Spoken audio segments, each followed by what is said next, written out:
Let's get started using Python. To use it, we have to install it first. And that is also true if you are on a Mac or Linux. There it typically is pre-installed, but also typically in an older version. So make sure to install the latest one, that's really important.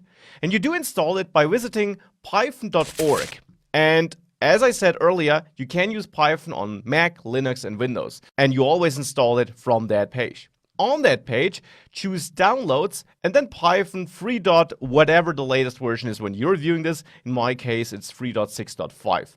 Now, it's automatically giving me the Mac OS X download here. If you're on Windows, you visit that same page and you simply choose the Windows download there. It should automatically offer that. On both operating systems, simply click and the download should start. Once the download finished, simply click the downloaded file and the installer should open up. Now on Mac, simply click Continue, Continue, Continue, agree to the license agreement, choose the place where you want to install it, click Continue one more time, and finally install it. Now on Windows, the steps are basically the same, though there are two important things. Make sure to select this checkbox where you add Python to your path variable. This is important so that you can later execute it from within your command prompt. And then if you choose the manual install option, also make sure you install Python, this pip thing here, and all the things you see checked here. And also make sure that here the environment variable part is checked. This is important so that you can conveniently execute Python from within your command prompt later. With all that said, on both operating systems, you can simply hit install and wait for the installer to finish.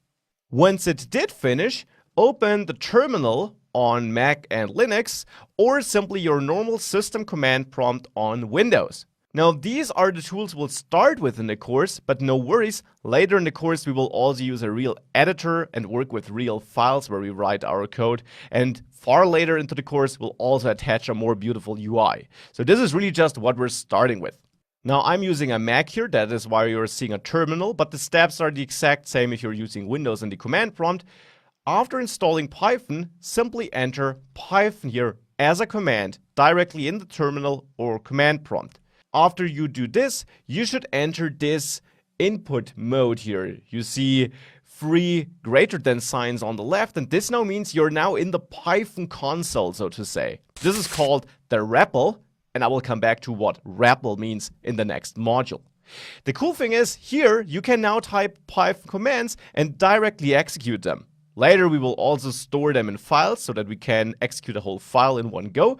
But here we can start simple, and you can, for example, simply enter 2 + 2 and get back 4. Obviously, it's more than just a simple calculator though. So let's build our first simple program in the next lecture.